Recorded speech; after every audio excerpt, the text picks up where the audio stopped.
birthday! It's me! Thank you all for coming. Obviously, this is going to be a very, very funny presentation, right? Because it's in the title. With me. If you're prepared for silly transitions, this is the place for you to be. Because here I am. Right? Isn't that beautiful? But first. I'm a little sad. I look really good and totally well adjusted. I don't know why. Someone's like, you know what we should do? Take a bunch of MFA thesis students right after they defended their thesis, and we should interview them. That's a really good idea. I hadn't showered in I don't know how long. And they did one edit. That was it. They had one cut, and then they're like, perfect.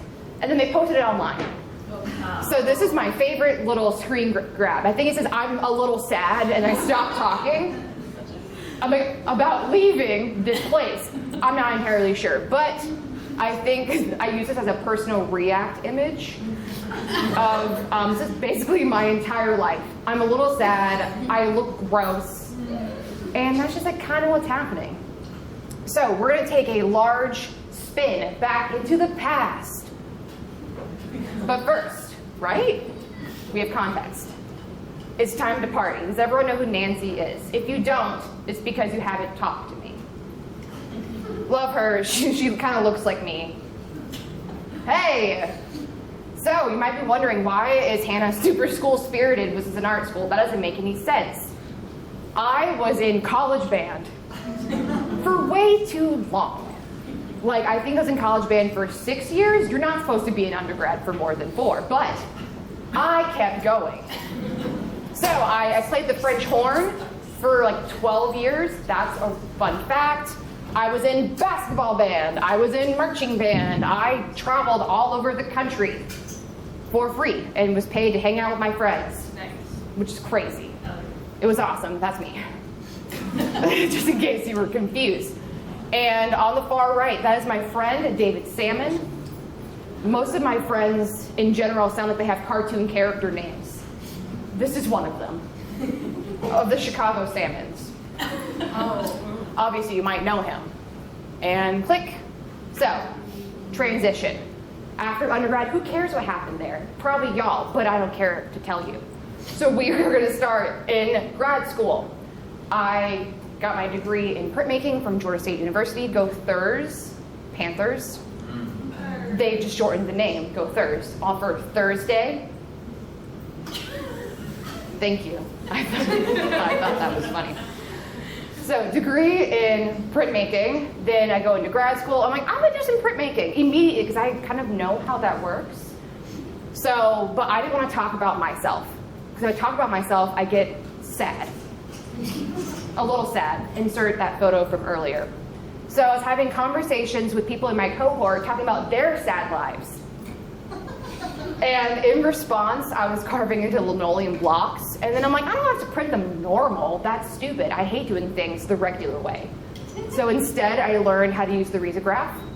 And I was taking scans of prints that I had made, and then scanning them, and then printing them on top of each other over and over and over again. So I have a collection of like 4 or 5 linoleum blocks that are layered on top of each other. Right? And then my friend was named Camille Marie Kirshner. You know, CMY, CMYK. It's pretty funny. Thank you. But then that was a jumping off point for doing these larger versions. I'm like, what am I gonna do with all of these? Like, they're fantastic, but these are only on 11 by 17 pieces of paper. What if they were like literally this big? You know, and everyone's like, but what if it was big? Because I feel like that's what grad school is all about. Is if, what if you made it really big? So then I said, okay. So I made it really big. So I designed fabric, and I had 2 large yardage things. I don't know, they're like big. They're really, have you ever held a yardage? It's longer than my arm span.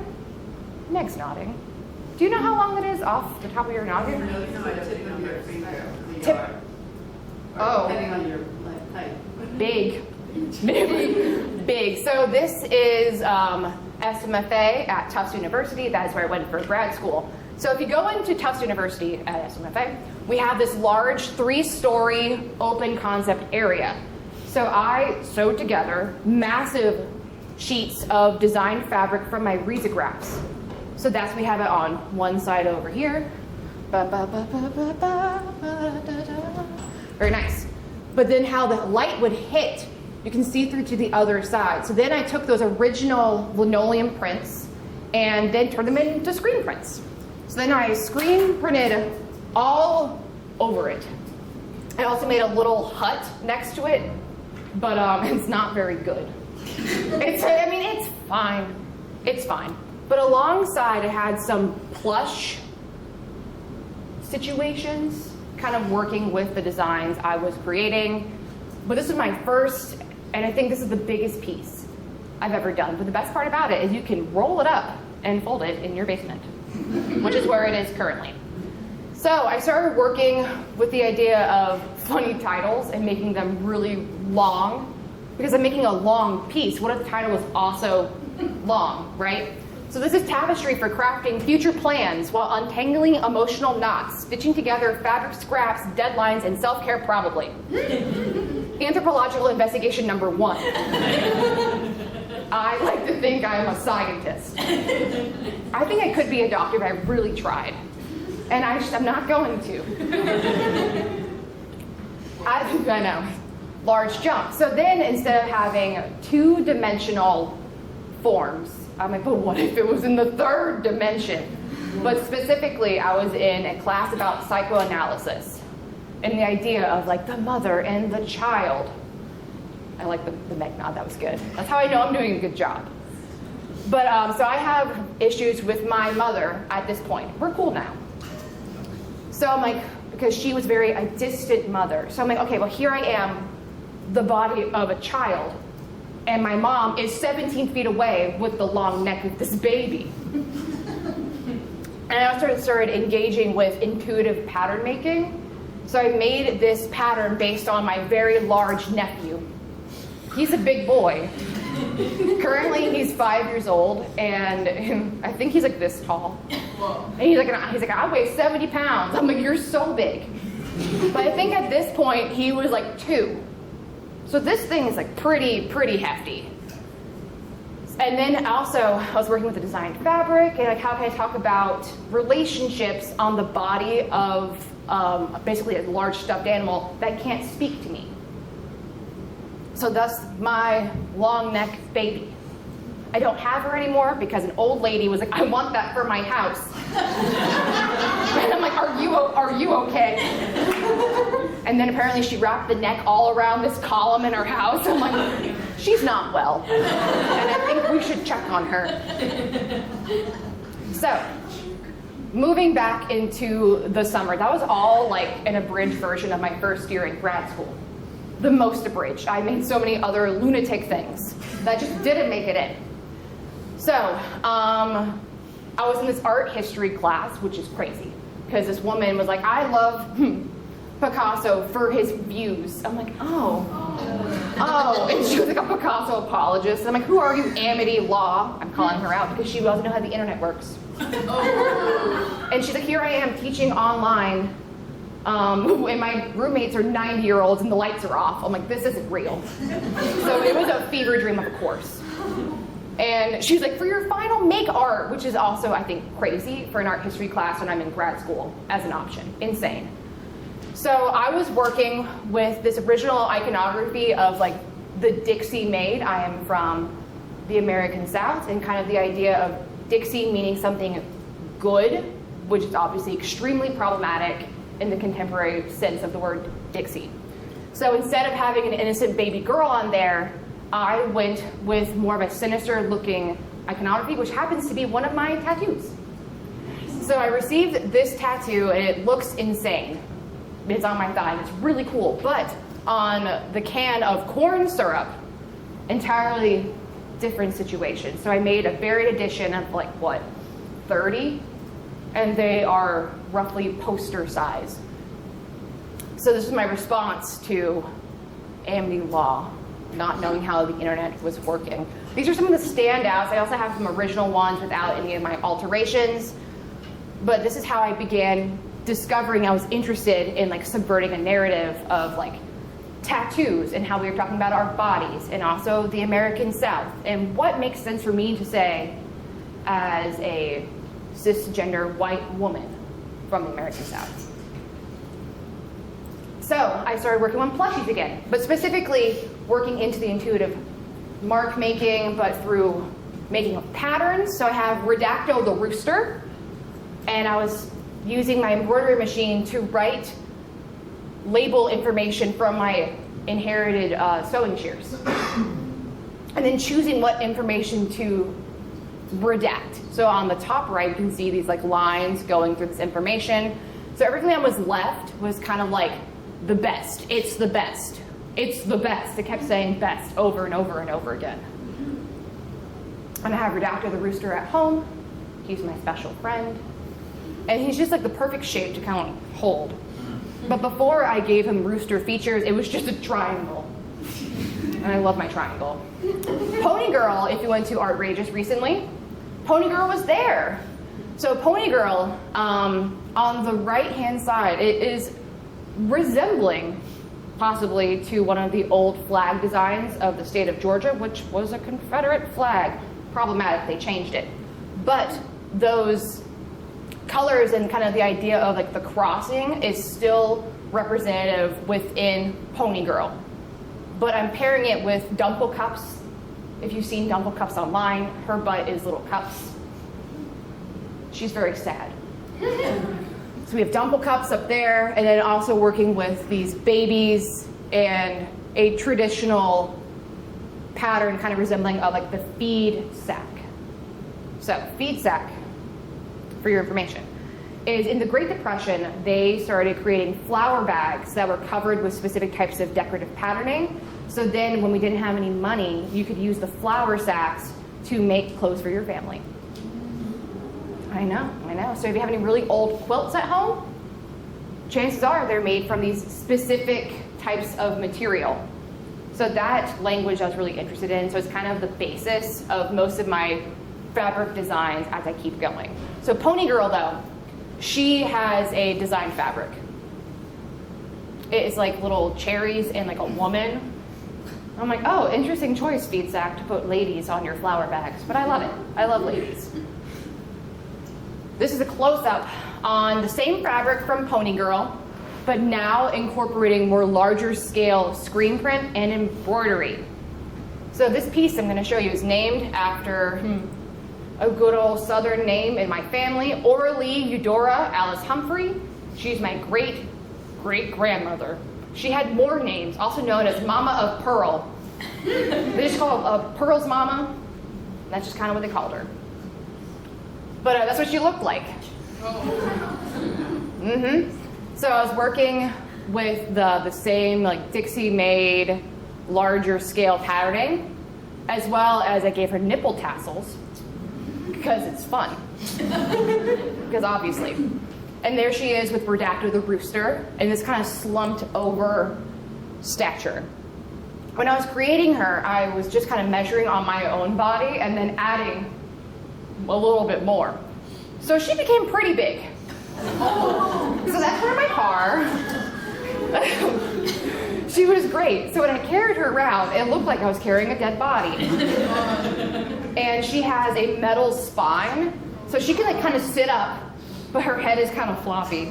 So I'm carrying her like how you carry a person, which is also, I think, as itself, an interesting image of me carrying around this humanoid who is like gargantuan compared to me, and I'm a pretty large person. And that's another angle in the gallery, but definitely not entirely representational of a human because we're still sticking to our like weird doll hands and feet, which are just legs. I'm gonna sip some coffee.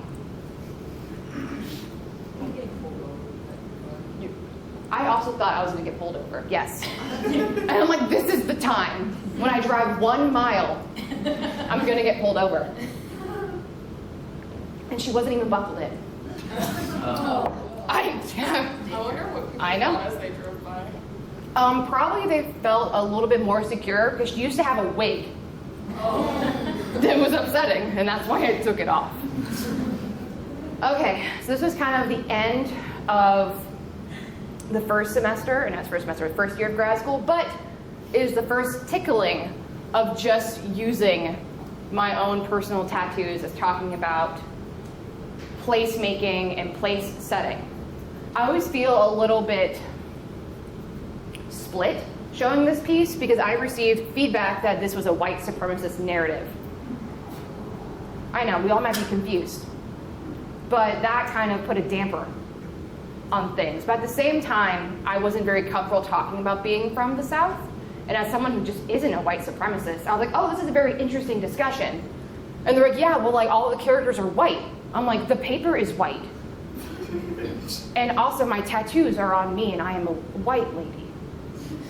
So a little bit confused, but it kind of put a fire under my ass to be like, okay, well, if we're gonna talk about it, like, let's talk about it. But this piece is what, 4 feet by 6 feet. It hangs in my house. It hangs in my house because it's too big to frame. A lesson for everyone. Consider how you're making things before you have a place to put them.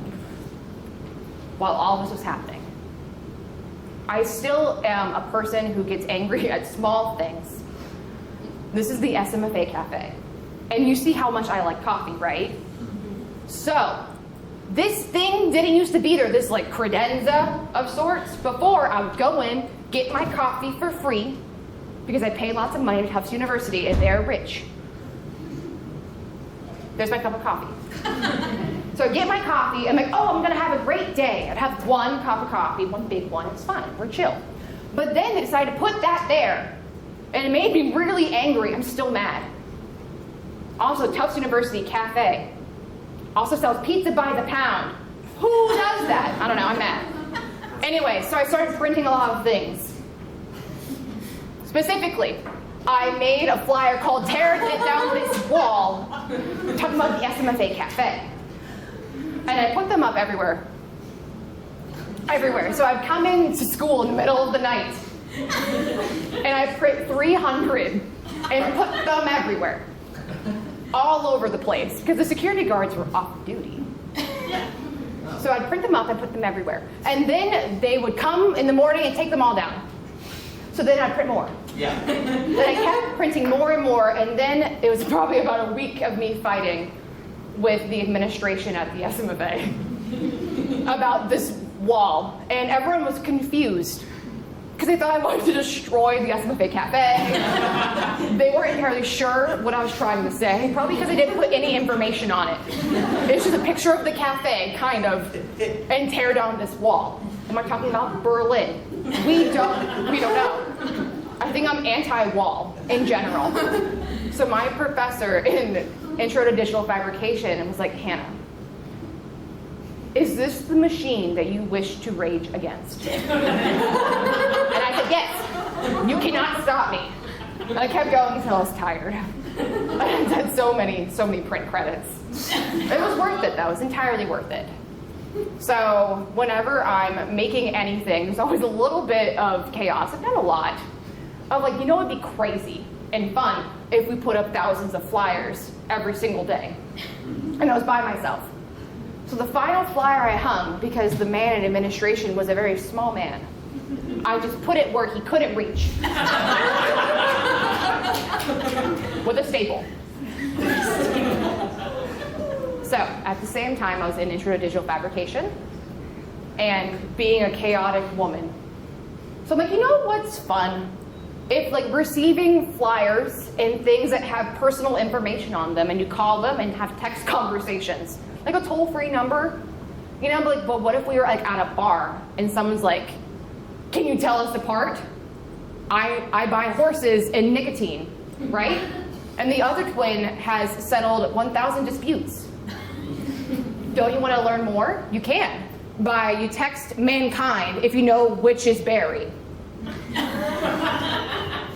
So I set them all over the SMFA.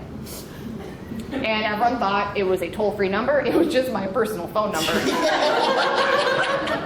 So I was texting people. So I'd receive text messages that said blood. And I'm like, oh, thank you so much. Thank you for asking. I would ask them questions. All kinds of questions. Like, what do you think happened? We have Jimmy Carter, because I'm from the state of Georgia, and they started kind of getting a little bit crazy. Like, nothing gets me hot like big oil. Funny. We love it. So later, I'm like, what if I put them within the gallery setting? What is that going to look like? That's close up. You're welcome. So I had them just kind of on the wall. They kept falling off. No, it's fun. And we just left them there. I'm a big fan of putting things on the wall, and whatever kind of happens, happens. Again, this is the chaos that I'm embracing. Or here it is. Stop bleeding in our beverages. Please, we beg of you. This is my first iteration. I think I've made about 60, and they were passed out. People took them home. I bring them to school sometimes. So if you're in my digital fabrication class, you could have seen this before. But this is my first interest in working in digital fabrication specifically. Isn't that crazy? I didn't learn it until grad school. So then I made a bunch of horses. But don't you think these horses look very real? When we say real, I mean they don't look like they're 3D printed. They are. I know, pretty crazy. And that's making a lot more horses. And then I decided to play into, I am a horse adult.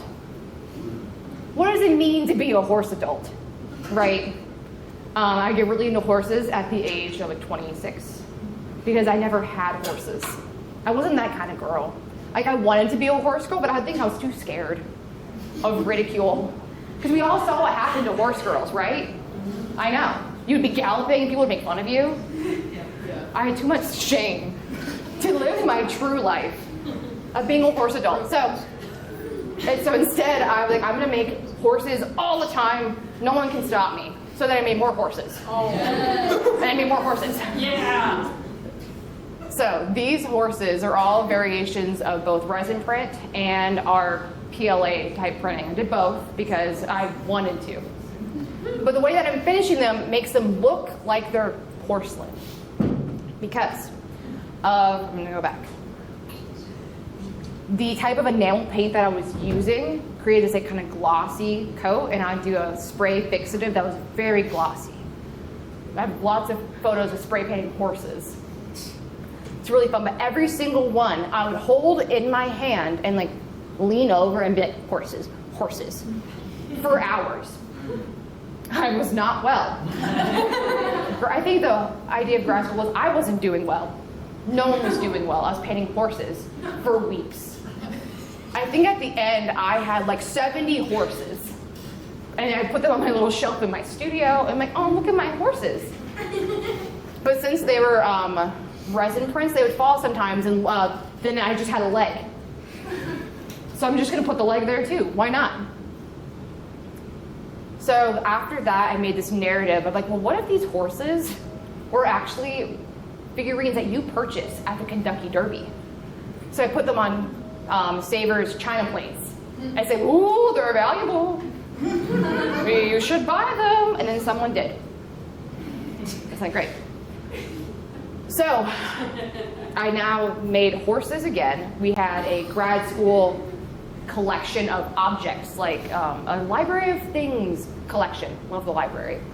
So I created horses with hats, and I shoved them together. So it's a, how many? Six-legged horse. 4 in front, 2 in the back, kind of like a tricycle, except opposite. Tricycle, but backwards. So I made horses for contemplating your newly received graduate degree and the terrifying future. Yes, an addition of, I believe I made 32 tiny little horses. So even at the very end, horses. So I made more horses. Oh. Being a horse adult is, I think, is the most freeing thing I've done. Like, chosen to make part of my life.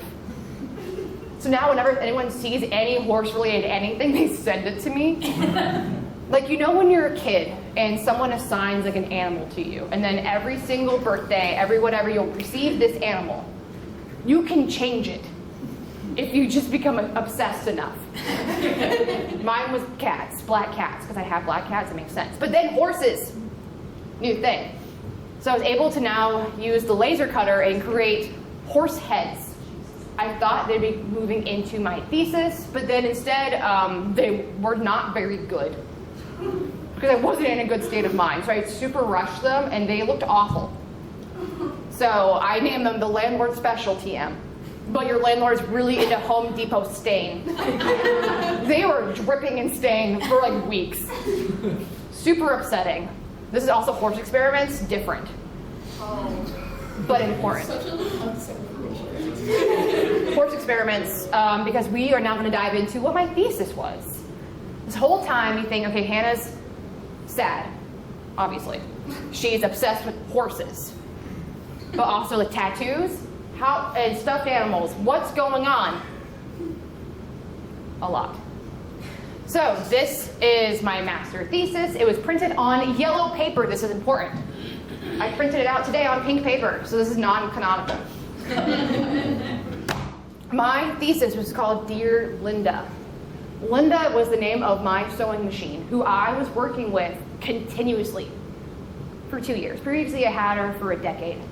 And I didn't really use her as often, but in grad school, it was constant. People would know when I was in the studio, because like, it was so loud, because I also am on caffeine, so full speed, sewing for hours.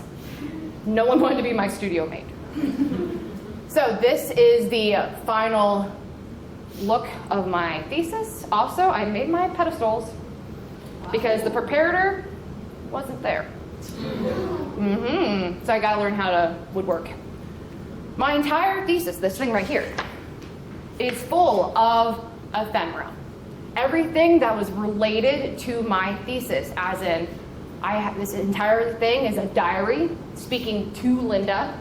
Whenever I had to go get my sewing machine fixed, I took a picture of the receipt, the patterns I was drafting on the wall, this idea of a pre-made pattern in general. And when I handed it to my thesis review panel, I put it in a manila envelope. I've seen right there. I was giving the aesthetic of church ladies in a basement. I know, really cool. And this is the start. So I'm gonna read some for you, but I can't look up there because my eyes are bad. Do you like that? Isn't that nice? So the beginning of my journal entry is trying to figure out how I'm gonna name my sewing machine. What do I even call you? I have known you for the entirety of my short adult life, but I do not refer to you as you deserve. You're a pro. I don't want to say your name, so I call you Bernina. And how do you repay me? You snap my thread immediately.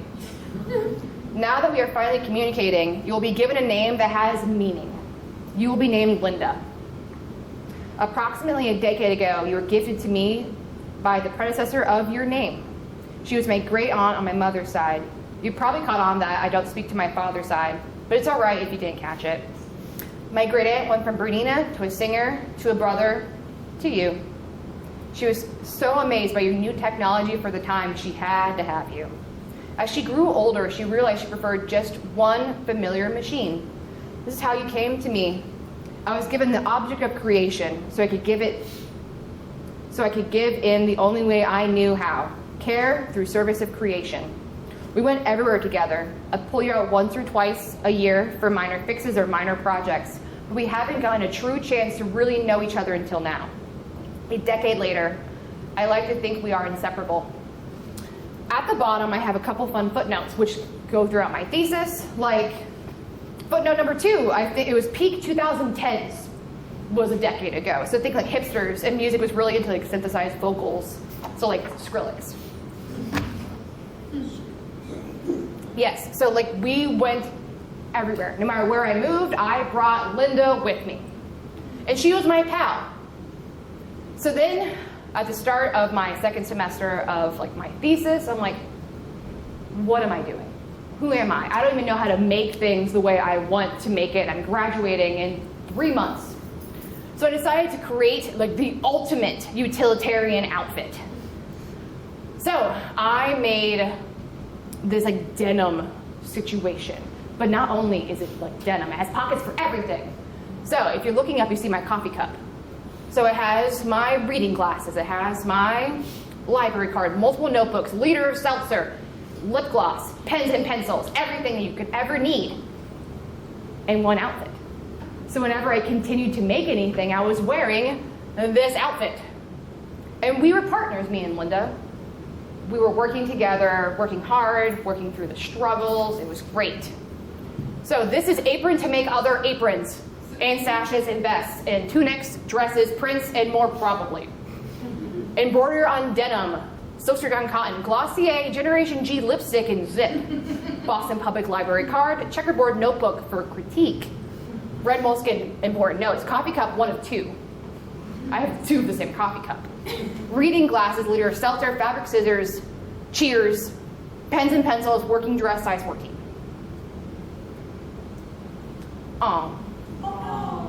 Right? Just when we were becoming really good friends, she decides to die. In the middle of my thesis. And I was feeling really good. Because the issue was that this machine, anyone has heard of a Europro machine previously? Because they're not well made. Because they were screwed together so tight that you can't fix a simple timing issue on your machine. Because if you took apart the machine, it would break. Yep, easy fix, couldn't do it. So I got really upset. And I'm like, I don't even know what to do anymore. So I made a funeral. Like, how are you supposed to deal with the death of a friend? Especially when that friend is helping you make your master's thesis. So I was like, I need a wake for sweet Linda.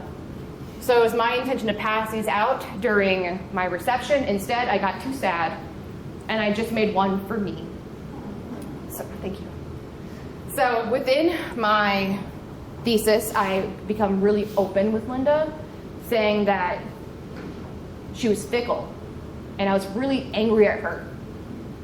And then I realized that she wasn't coming back. And I felt really raw and like an actual death of like a relative. And my Aunt Linda has passed previously, and I didn't like get over it. So it's kind of like re-dealing with the death of my great aunt. That's the inside, but it's directly from my thesis. So I already made one outfit. How am I going to make an outfit now to deal with the death of my sewing machine, right? So I made the outfit to mourn the death of my sewing machine. See, vest to mourn death of my sewing machine. And on the back it says R.I.P. Sweet Linda. So on these headphones is sound that I can't hear right now, but we're not worried about it. It's just the sound of a sewing machine. It goes ring, ding, ding, ding, ding, ding, ding, ding, ding, and then snip, snip, ring. I happen to have recorded it for a separate assignment before I knew she was dead. So now I have one final recording of a dead person. Does anyone have any recordings on their phone of relatives who've passed? I know I have, in voicemails, and I'll never delete them. It felt like this. So you can look upon my wake and look at Linda and hear her final words. So in my vest, I had all the things I would need to mourn. I had a memorial pamphlet, nip of gin, a little handkerchief, and also some oil. Nip of gin was on the internal pocket, so no one could take it. It's mine. Well, while I'm sad, I have to agree with my sadness. So I made a tunic to make spicy ramen in a kitchen without counter space and under emotional distress. I would have this ramen every single day, and it hurt my tummy. I know, so I was really upset, and my tummy hurt, and I'm like, oh God, what am I gonna do? But I was getting red sauce all over myself. So I'm like, I need something to help me do this. So I made a reversible tunic. One side for prepping and one side for cooking. We're looking at the cooking side now, which has pockets for my green onions, my eggs. I always put 3, which is a lot of protein. Garlic, as well as my ramen, because I didn't have counter space. Living in Boston meant these these kitchens were made by people who didn't know how to cook in them. I'm not sure.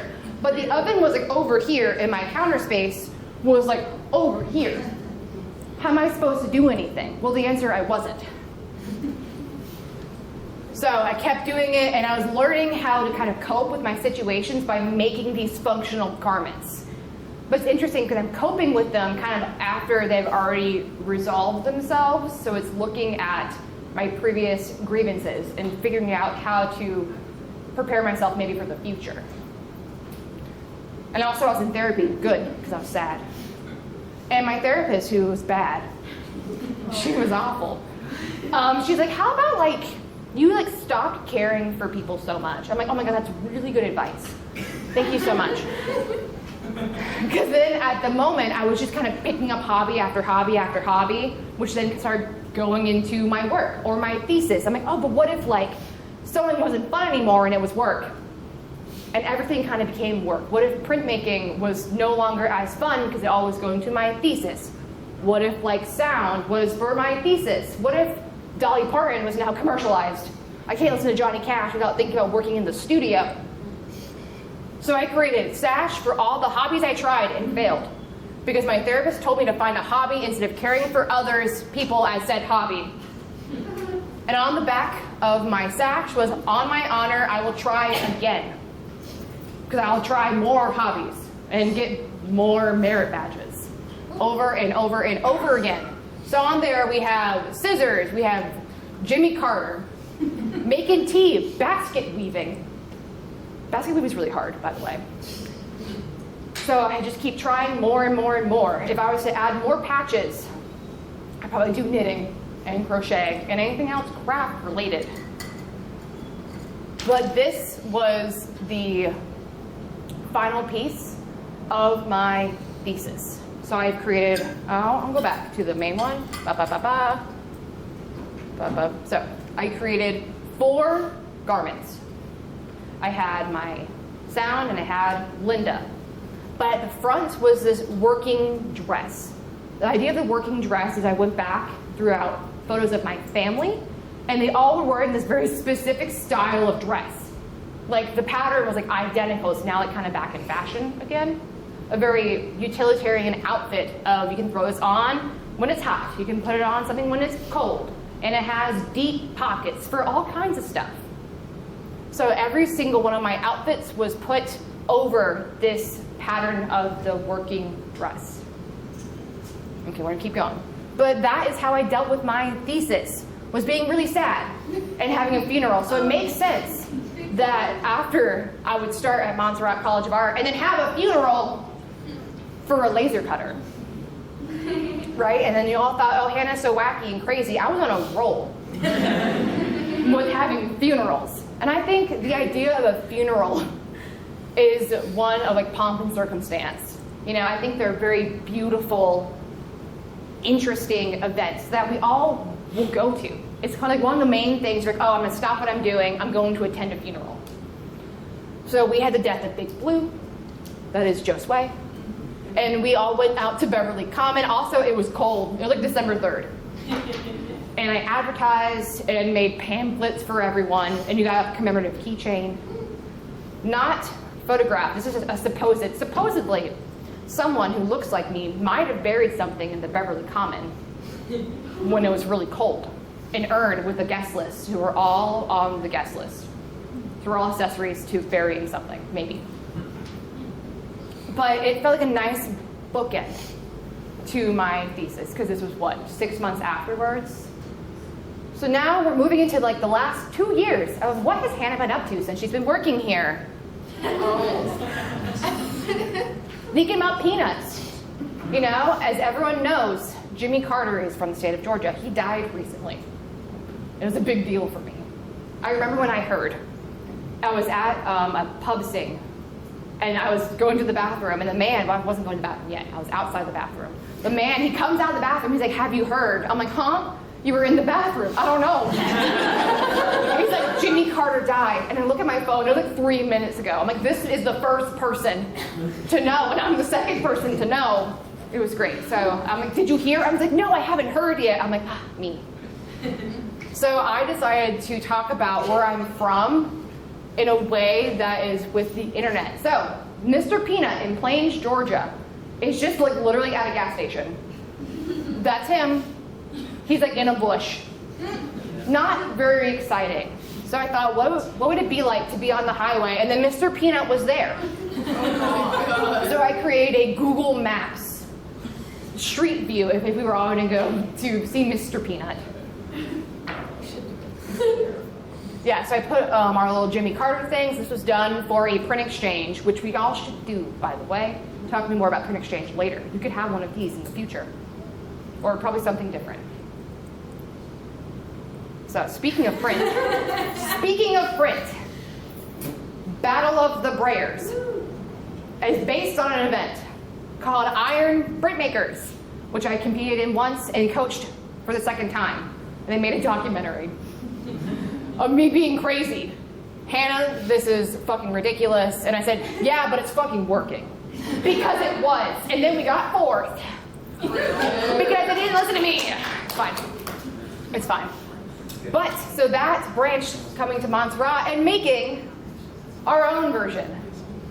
So it's one of my favorite things about working at Montserrat is Battle of the Brayers that me and Joe and Claudia and Len have worked on. So 2 years, and there we are. It's another exciting opportunity to be working as a printmaker and making a spectacle. A chaotic spectacle with secret ingredients, and it feels very theatrical and acting. You have to go. It's amazing. Also happens on Accepted Students Day. So they all see it. It's wonderful. Highly recommend Battle of the Brayers. But again, my school spirit really comes out in these type of events. So also now that I work here and I have access to the digital fabrication studio, I've decided how am I going to change how I am now creating art post-grad, post-being a person, I guess, and existing. So in my digital fabrication studio, Sam was there, when I broke my ancient carafe for my parents' coffee maker from before they got married. Yes, very old. I broke it, it shattered everywhere, it was dark, the lights were off. But how am I supposed to deal with this weird, like, shame of my parents? Like, oh my God, they weren't here, but I broke it. I can't believe I've done this. But at the same time, thinking of the idea of ancestry and how I'm now like a young woman and also am baby crazy, which is confusing. Because I don't want to have a baby right now. That sounds bad. But I look at babies and I'm drooling. It feels unhealthy. So I made a memento of all of these frantic, manic feelings about my carafe. Because I just turned 30 on Saturday. My mom was done having kids at 30. Really cool, because I have siblings too, so it wasn't just me. Feels bad. So when I broke the ancestral Krupp's carafe remnants, glass destroyed in accident, Sam was there. Plastic, metal, acrylic yarn, and risograph. A really great thing about this image is that we have registration in the laser cutter. For exact cuts, really cool. Another thing of like, what if I had a baby right now? So I decided to kind of make fun of myself, of making this sweater in baby colors, if you will, talking about lactation. Like, what if I was just to lactate right now? More like, I don't know, tomorrow or like later, perhaps. And I also paired it with these kind of like stockings to represent like my body, and wearing socks that I made called, what do you call it when everything collects there? At least I keep my feet warm. And at the top of these like faux legs are babies coming down, if you catch my drift. And Claudia took this photo of me at the gallery because they put my piece wrong. So I had to fix it real fast. We're speeding through, but thank you for laughing. Thank you. So I'm kind of dealing with the idea of like being forced to be a mother. No one's forcing me. I think I feel it. But at the same time, on my walks, I see a KitchenAid in the window and it's making fun of me. It's just, I see it, I'm like, because the KitchenAid represents like the ideal gift that you would get in like your wedding registry, right? And also now I'm getting divorced, so now it's like super different now, and I'm like, ugh, ew. So I see it not being used, so I made a KitchenAid out of ceramics from memory. And then I'm like, wouldn't this be a crazy breast pump? Because it would be. Because you can have an attachment for that, right? But at least the KitchenAid won't make fun of me if it's ceramics. I've also been writing every single day, so you see me making 1,000 zines. We're running out of time, but they're zines. They're cool. You can use the risograph. But more about talking about my feelings and the idea of yearning and wanting something. And like, wanting a perfect life, wanting something to kind of come into alignment. So lots of wanting. So what am I doing now? So I took a screenshot of this thing called art ideas, of course, in my Google document. So it's just vague. Script, blue Riso on blue paper, right? Artifacts from the play, vague. Whose play? I'll tell you. Screen prints of parts of the play, scene dressing, and various actors touch my objects. Blue Riso ink gets everywhere. The gist is I'm writing a play. It disappeared because my laptop died. That was crazy. But the one part of the play is when I went to the Babe in Salem to get French toast with my dad. And he ordered the French toast, and he acted like he's never seen French toast in his entire life. He kept asking me, what is this? I'm like, it's French toast. He's like, what is this? It went on for like 10 minutes. I'm like, it's French toast. And my mom's all like, I'm gonna put you in a home. I'm like, oh God, that's a little drastic. And I'm like, oh man. So I'm gonna screen print. I'm gonna screen print these and have people play my parents. I know, it's really good, over and over and over again.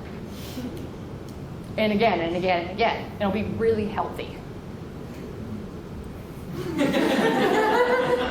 Thank you so much.